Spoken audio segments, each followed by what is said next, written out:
A sabedoria indígena transformada em religião. Para alguns, um caminho para a espiritualidade. Para outros, apenas uma droga consumida por fanáticos.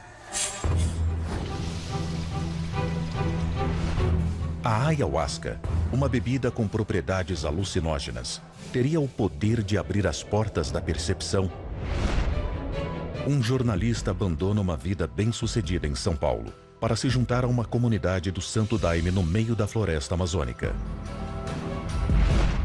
E em Osasco, na Grande São Paulo, um seguidor do Santo Daime entra em surto psicótico e mata com 8 tiros o fundador de uma igreja e seu filho. Teria o chá potencializado o surto? Os Axaninca, índios do Alto Juruá, no Acre, já usavam a bebida em rituais xamânicos muito antes do homem branco chegar às Américas. Na tribo, todos podem tomar, inclusive crianças. Os defensores da ayahuasca acreditam que o chá tem o poder de abrir novas fronteiras da mente. Mas algumas pessoas consideram o chá um entorpecente perigoso que pode levar ao descontrole e até provocar tragédias. Uma bebida poderosa, polêmica, um tabu.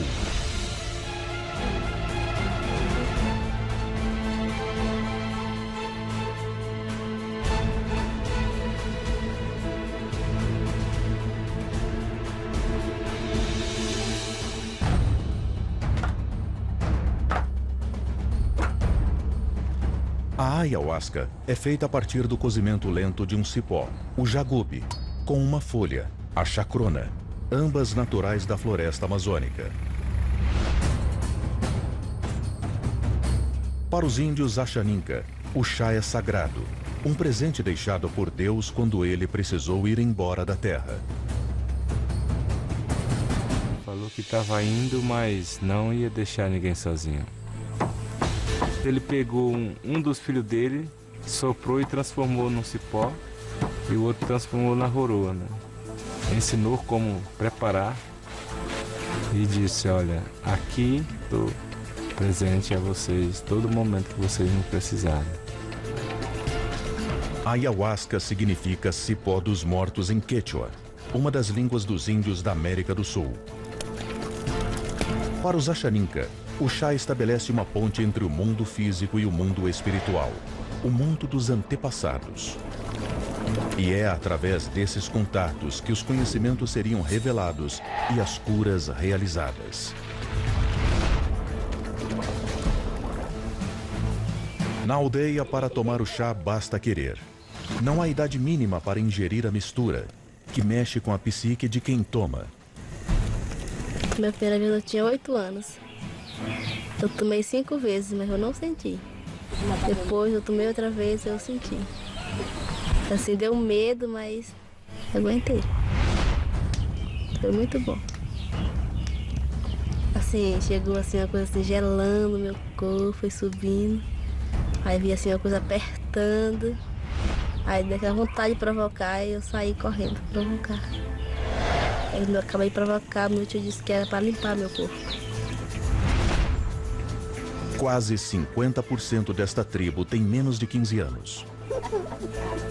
Para que a cultura não desapareça, desde muito novas as crianças aprendem a reconhecer as plantas, cortar, limpar e preparar a bebida. Mas além da chacrona e do jagube, os Axaninca misturam outras ervas medicinais, que aumentam a potência da ayahuasca. Os nomes e propriedades destas plantas são mantidos em segredo pelos xamãs. Ali a gente vê muita coisa, vê vários espíritos que já se foram, antigos. Eu vejo meus avós bem antigos quando eu tomo. Ele ensina a gente muitas coisas. Vem, entra no corpo da gente, cura, sai olhando coisa por coisa. O que é de ruim ele tira, fica só o que é bom. Mas será que as crianças compreendem o que dizem ver?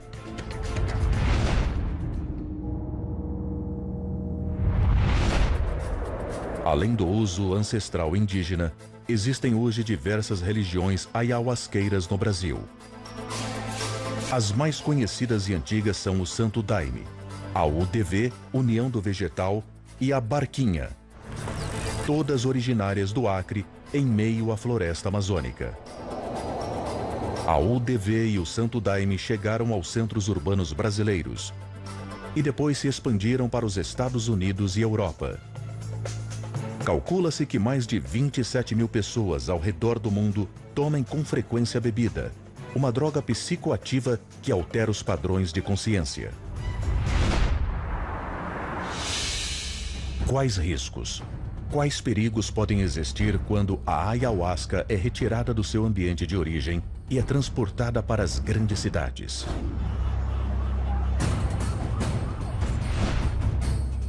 Em março de 2010, o nome Santo Daime esteve ligado a uma tragédia: o assassinato do cartunista Glauco Vilas Boas e de seu filho Raoni. O homicídio chocou o país e reacendeu a discussão sobre a legitimidade do uso do chá, liberado por lei pelo governo brasileiro para uso no contexto religioso. O crime aconteceu em Osasco, na Grande São Paulo, onde o cartunista vivia com a família. O condomínio é uma comunidade que cultua o Santo Daime, uma bebida feita a partir de ervas com propriedades alucinógenas.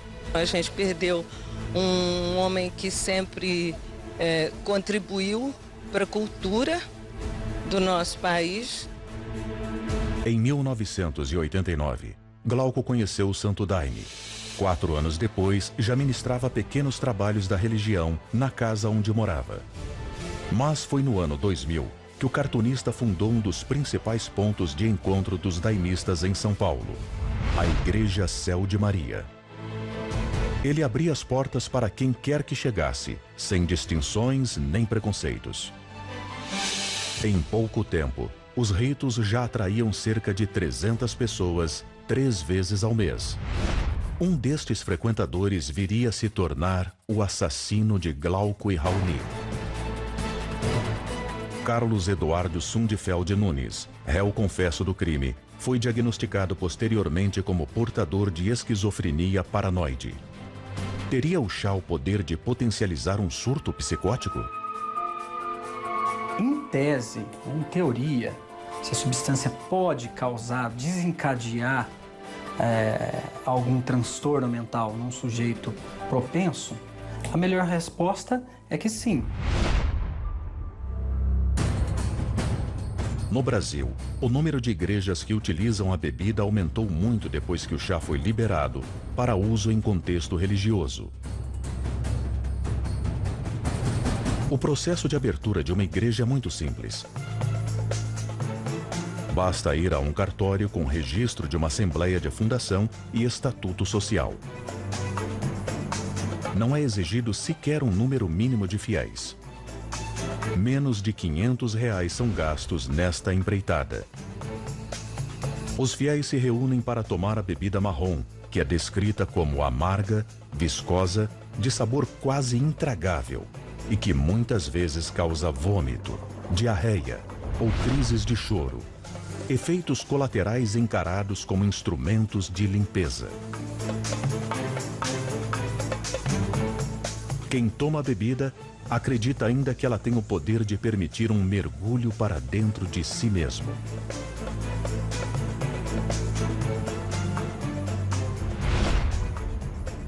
A divindade do vosso diletíssimo Filho, Vila Céu do Mapiá, estado do Amazonas. expiação dos nossos pecados e do mundo inteiro.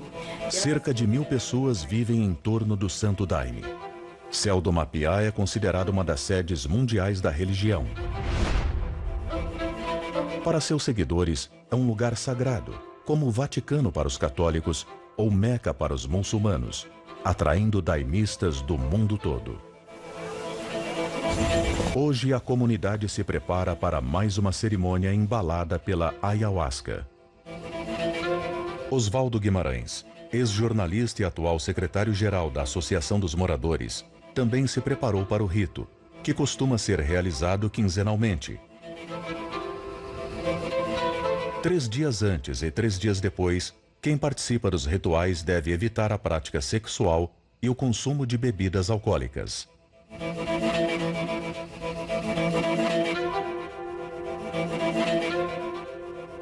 Serão muitas horas cantando e dançando ao som dos inários.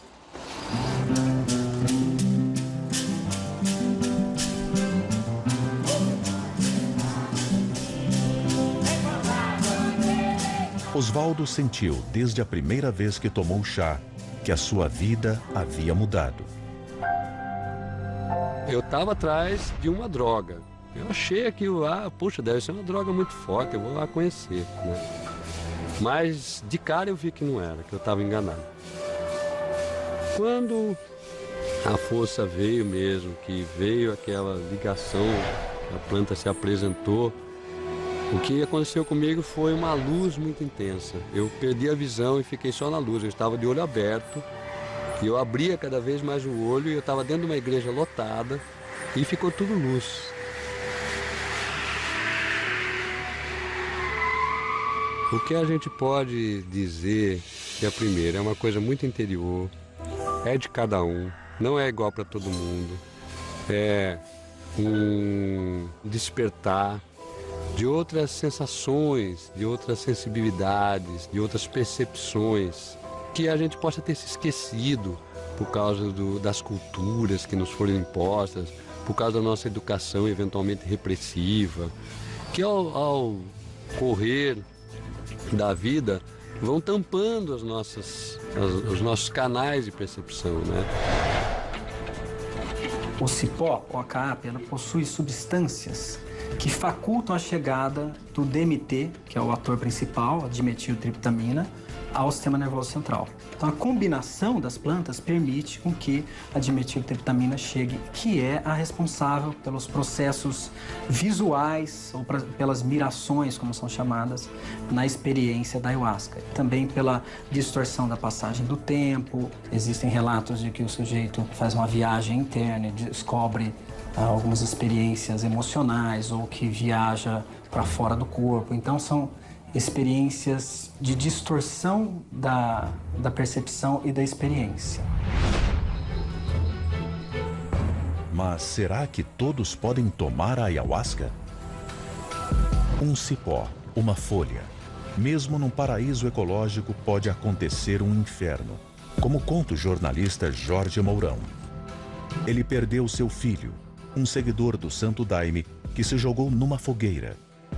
Um assunto que é tabu para toda a comunidade daimista.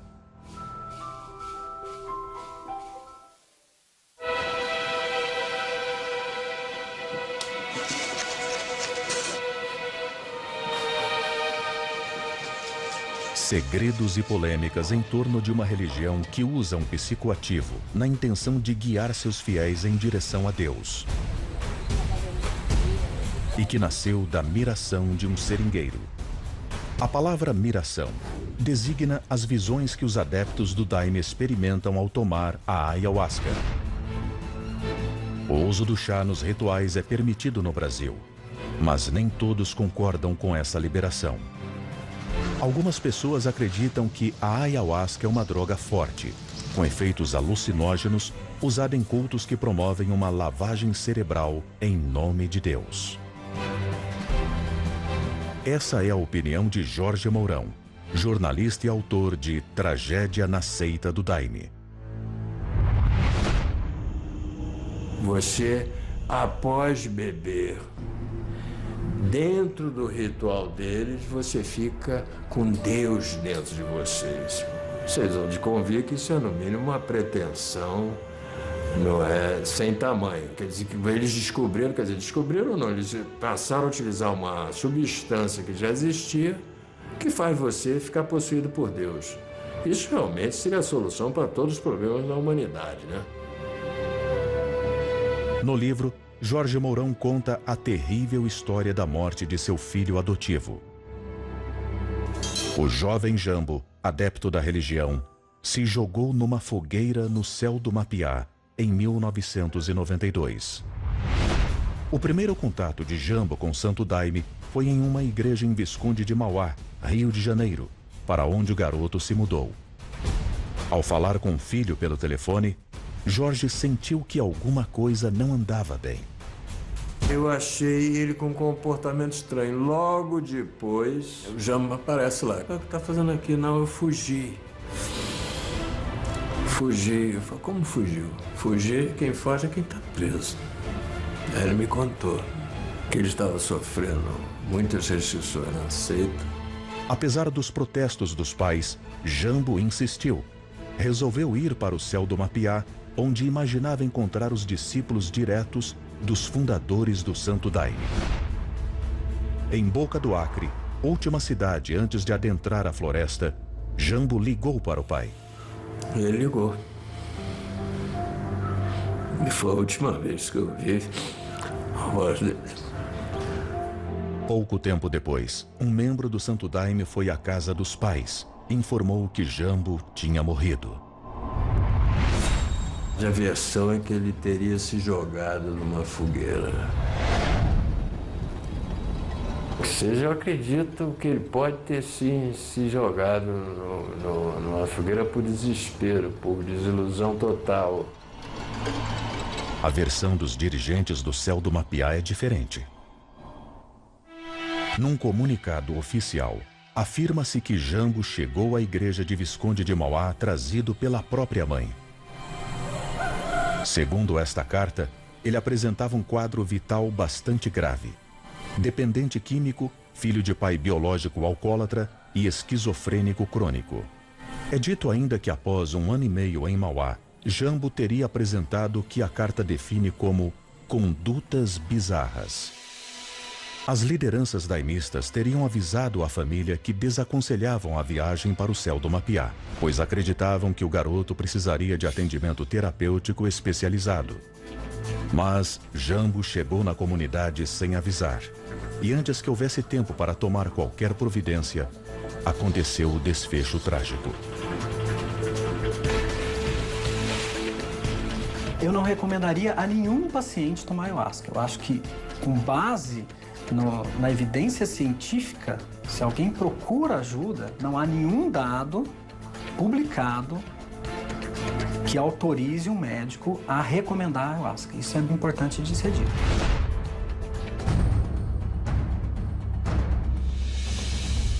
No início da década de 80, um grupo de religiosos abriu uma clareira no meio da floresta amazônica.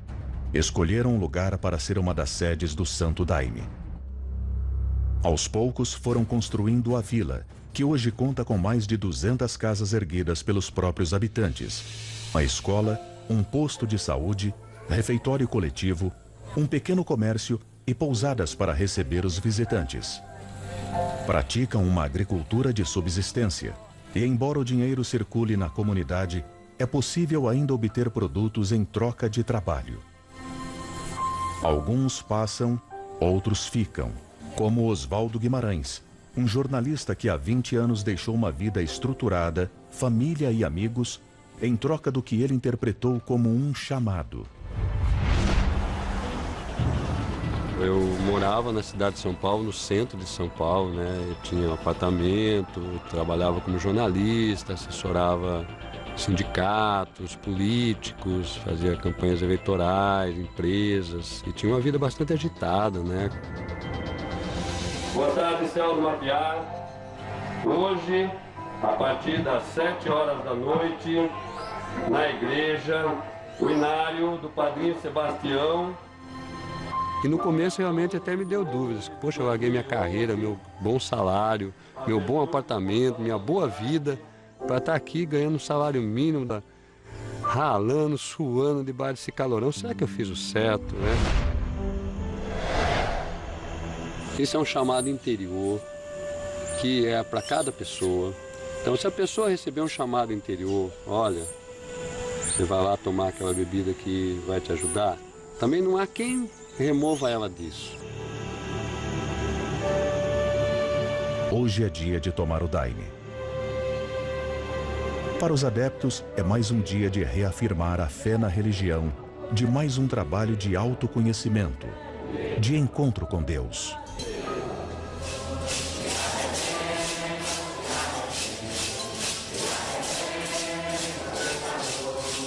Os inários, que segundo os daimistas foram recebidos através das mirações, Visões que aparecem espontaneamente sob o efeito do chá são como a leitura do Evangelho para os católicos.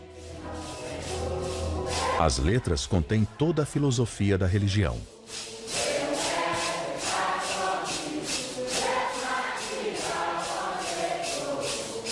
No centro ficam os líderes da igreja, chamados de padrinhos e madrinhas.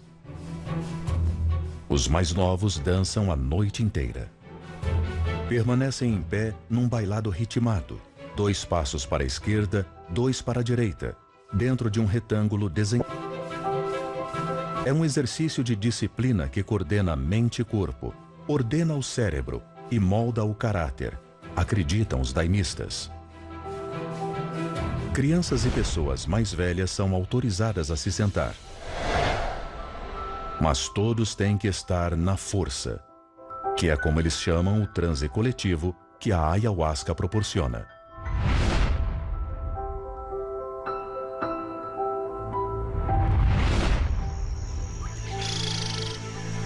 Para muitos, uma criança tomar uma bebida psicoativa é um tabu, mas para os Achaninka é a tradição. As mulheres, a criança, todo mundo toma. E aqui quase todo mundo já tomou pela primeira vez. Eriche é sobrinha de Moisés e toma ayahuasca desde pequena. A mãe dela experimentou poucas vezes e prefere não tomar o chá, mas não impede que a filha faça sua própria escolha. Eu nasci para tomar ayahuasca, por isso que eu não parei mais de tomar. Tomo até agora, desde 8 anos. Até agora eu tenho 14 anos e continuo tomando. Quero tomar até o dia que eu puder. É possível que Eriche venha a ser, dentro de sua tribo, uma das pessoas que dará continuidade à tradição da ayahuasca e das outras plantas curativas da floresta. Moisés instrui a sobrinha da mesma forma como aprendeu com seus antepassados. Isso é da família, vai passando de pai para filho. Quando eu nasci, os meus tios já tomavam, a avós deles tinha ensinado para eles já. Isso vem há muito tempo atrás, muitos anos atrás. Sempre tem um pajé no meio de uma aldeia. Quando ele sente que já está indo, ele passa para outra pessoa. Nos rituais, as crianças ficam em volta do xamã. É ele quem guia, quem supostamente se conecta diretamente com as forças da natureza e com os ancestrais da tribo. Mas as crianças sabem que devem fazer a sua parte, se concentrar, aprender a limpar os pensamentos, a elevar a vibração. Não é apenas uma cerimônia, é uma iniciação. Mas que efeitos pode ter uma forte bebida psicoativa na mente de uma criança ou de um adolescente com a psique ainda em formação? Poderia o uso frequente e prolongado do chá causar danos irreversíveis? Não dá para ter como parâmetro o que acontece no indígena, que tem uma outra cultura, né? Uma outra forma de lidar com o psiquismo, né? Com o homem urbano. Outras maneiras de acolher o sujeito quando doente, né? Então eu não acredito que sirva como parâmetro para comparação.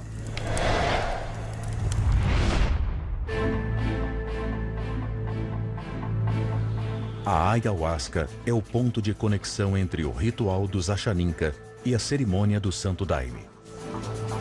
Unindo a tradição indígena à sua formação católica e a influências da cultura africana, o seringueiro maranhense Raimundo Irineu Serra fundou o Santo Daime nos anos 30, a partir de visões que teve com a bebida.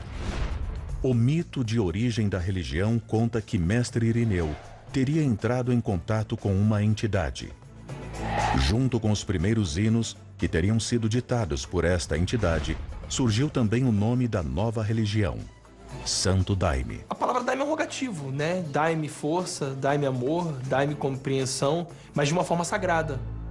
Por isso que é santa, por isso que é um Santo Daime.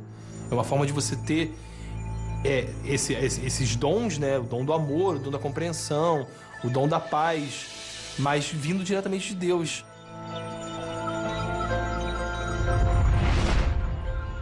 A preparação do chá do Santo Daime é feita por homens e mulheres em separado.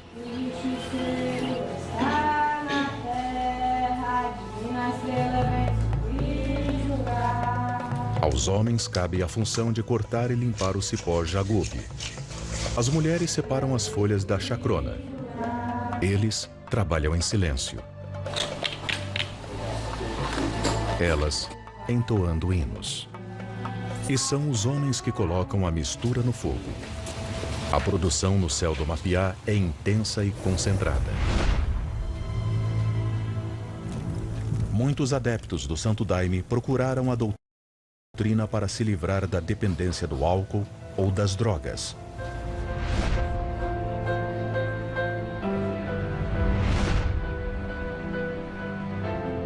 Um grupo de psiquiatras de Ribeirão Preto pesquisa os efeitos do chá na cura da depressão.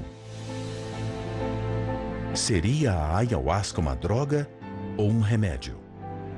Dúvidas que fazem da bebida um tabu. Especialistas dizem: tomar o chá alucinógeno da seita Santo Daime quando se tem um transtorno psíquico é o mesmo que jogar gasolina sobre um incêndio.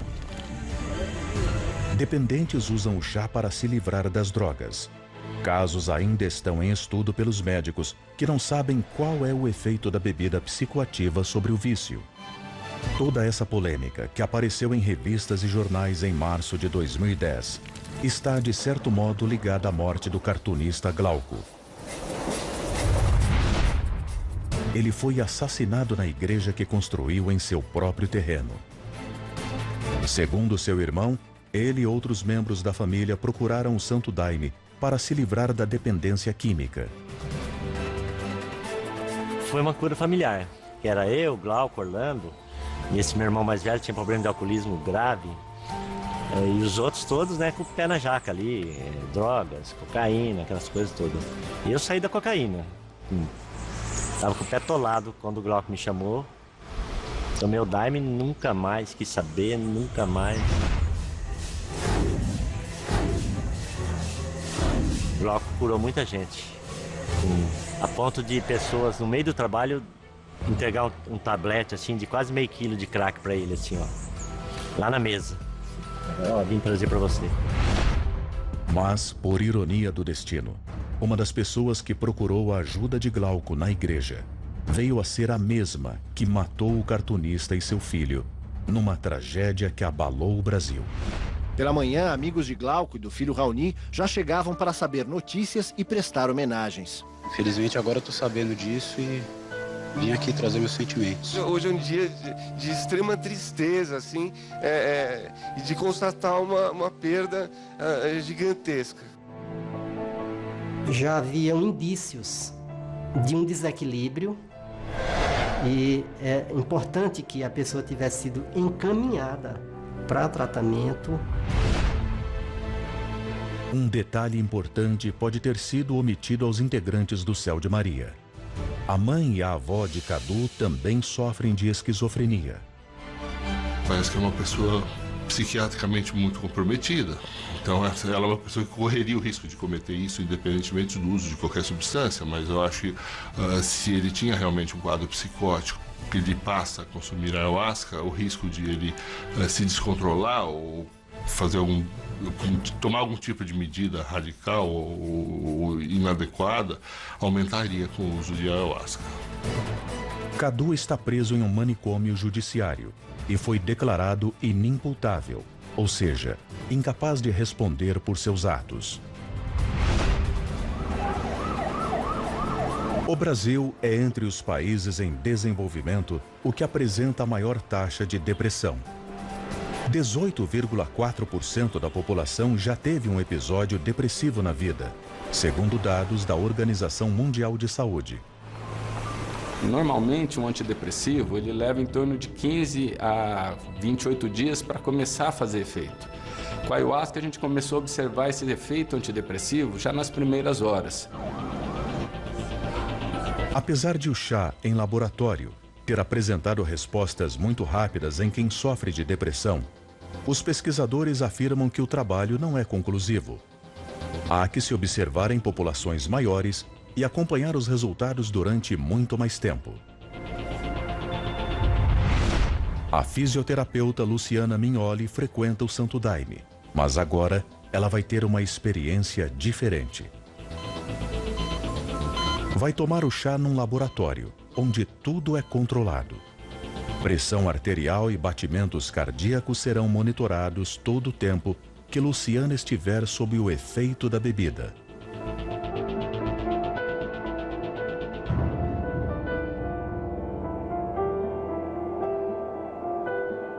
É uma paz, assim, muito grande, muito grande. E é tão leve que você quase não consegue segurar o corpo, sabe? De tanto que você relaxa, um relaxamento perfeito, assim. Os estados emocionais descritos em questionários aplicados várias vezes ajudam os psiquiatras a entender os efeitos dessa bebida tão envolta em tabus. Essa dose que eu tomei foi uma dose boa, não causou nenhum dano. Só que eu não consegui entrar assim, em viagem, em miração, pelo fato de eu estar dentro do laboratório, entendeu? Com as paredes, porque tudo é os órgãos do sentido que comanda, entendeu? A viagem. Então você tem que estar vendo, você tem que estar ouvindo e sentindo cheiros. Aí que começa. Quando a gente faz o uso da ayahuasca em situações experimentais com pacientes e não com voluntários saudáveis, como era o caso dessa voluntária, né, aí também as sensações vêm de uma maneira mais intensa. E essa é uma das preocupações que nós temos quando as pessoas falam propõem o uso da ayahuasca para pessoas que têm condições médicas ou transtornos mentais. Isso deve ser feito com muita parcimônia em situações muito vigiadas para evitar essas sensações mais intensas que a ayahuasca pode provocar nessa população.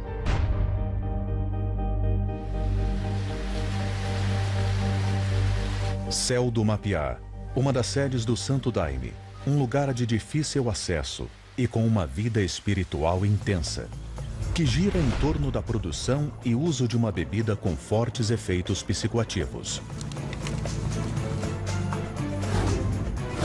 A cerimônia dessa noite é longa, tem duração de mais de 10 horas. Cada participante toma o chá no mínimo 3 vezes para que o transe dure o tempo todo do ritual. A regra geral é permanecer cantando e bailando, de preferência de olhos abertos e com a coluna ereta. É um exercício de disciplina. Enquanto os hinos, que conteriam toda a sabedoria, todos os ensinamentos da religião, são cantados à exaustão. A cerimônia está chegando ao fim. Os adeptos só saem da igreja quando o efeito da ayahuasca tiver cessado.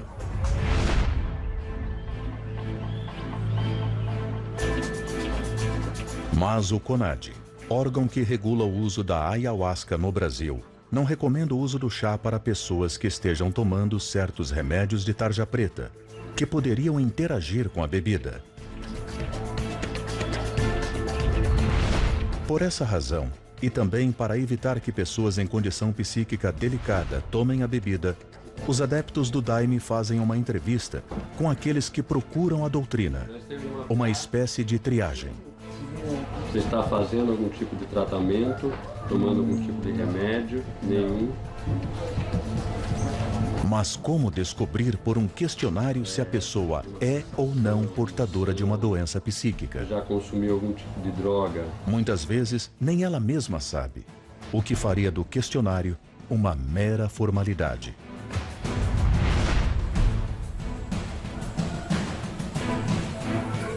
Bom, nós estamos aqui numa comunidade com mais de 1000 pessoas e nesses 20 anos eu não vi ninguém louco aqui. Entendeu? As pessoas são muito trabalhadoras, são felizes e são saudáveis. O importante é que se tenha uma vigilância contínua e que as próprias igrejas elas se associem a comunidades científicas. Existem médicos que participam de religiões que usam a ayahuasca, ou seja, para que se faça estudos contínuos de segurança, né? E à luz dos novos dados, que se conheça melhor quais são as aplicações ou os possíveis riscos. Não é só a comunidade científica que olha com cuidado a administração da bebida. Os índios são cautelosos na hora de oferecer o chá para quem aparece na tribo.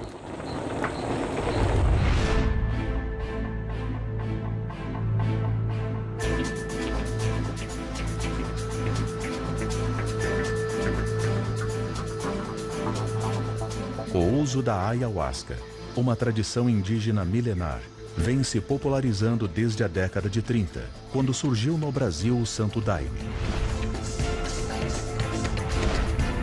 Os Achaninka, que vivem num local de difícil acesso em meio à floresta amazônica, têm recebido cada vez mais visitantes interessados em conhecer essa tradição xamânica na fonte. Mas Moisés, um dos xamãs da tribo, tem consciência dos riscos que envolvem a popularização do uso desta bebida, que para eles é sagrada. Nós não damos nossa ayahuasca também para qualquer pessoa beber. Lá, sim, junto com nós, né? Porque nós sabemos como guiar tudinho.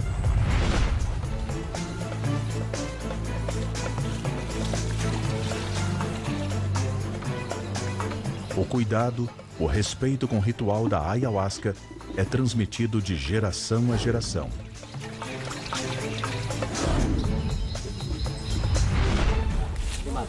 Nós vamos plantar uns pés, porque nós, quando nós tiramos, normalmente nós plantamos já um bocado de pé a mais, né? Vai multiplicando. E a gente, antes não, a gente só tirava da floresta, veio na casa, só tinha um pé como aqui, na casa dele só tem um pé, né? Tomava de vez em quando. E hoje a gente está vendo uma necessidade maior de tomar mais. A gente está vendo também que tem mais pessoas que precisam ser curadas também.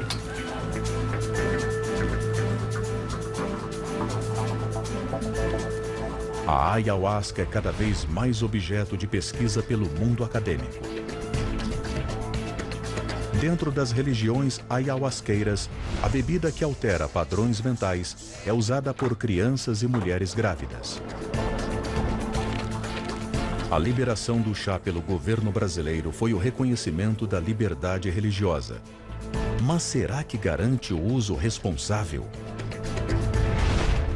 Dúvidas que fazem da ayahuasca um tabu.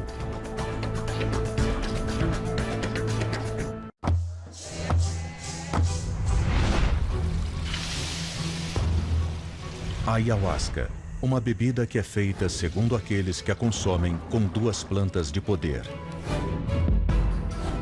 Teria o poder de revelar, o poder de purificar, o poder de curar.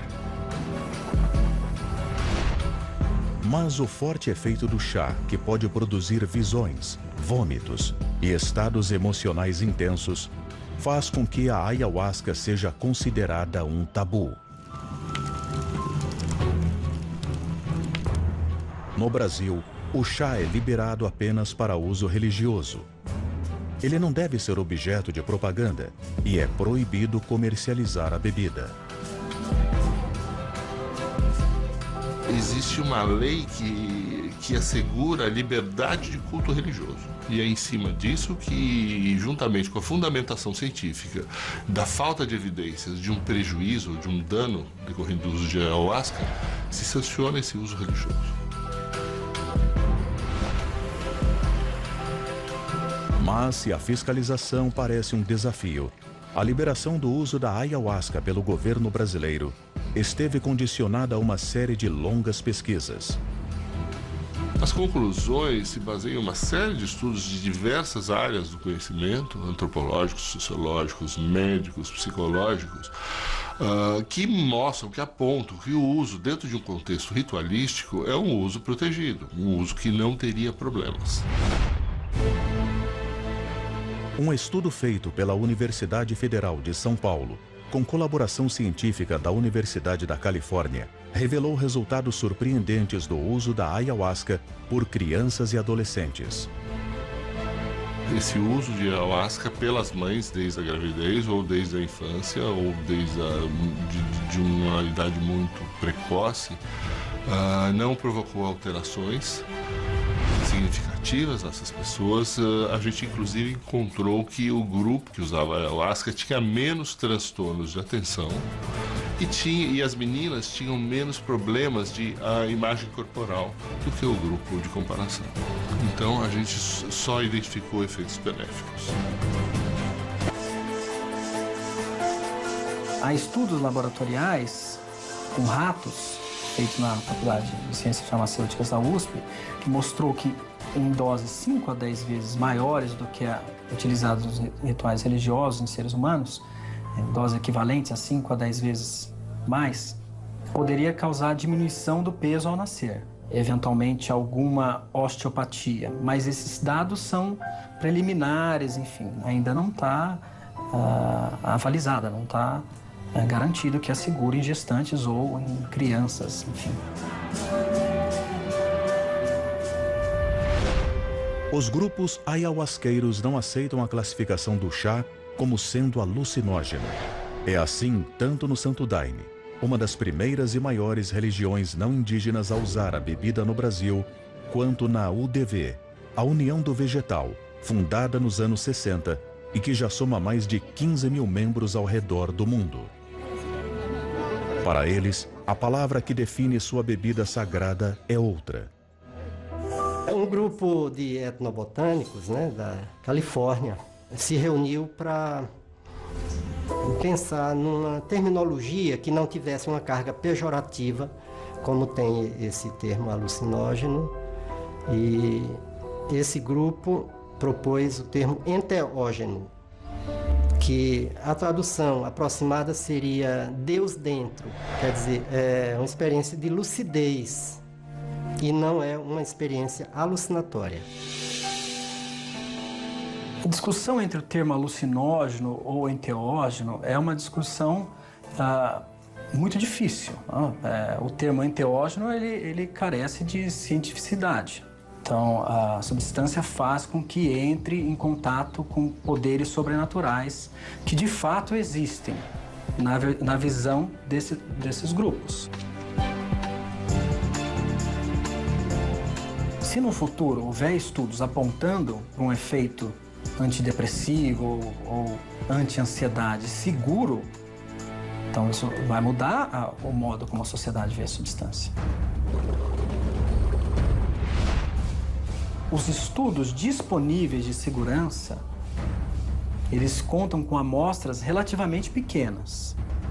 Então são amostras de 40, 50, não tem nenhum grande estudo comunitário de segurança. Então é preciso continuar observando o que acontece com as pessoas no uso crônico. A busca pelos entendimentos dos mistérios da vida acompanha o homem desde o início do mundo. A religião é um terreno polêmico que lida com a subjetividade, com os questionamentos sobre a existência humana. E se uma doutrina utiliza uma substância ainda pouco conhecida que altera o estado de consciência na intenção de se conectar com o divino, ela se torna um tabu.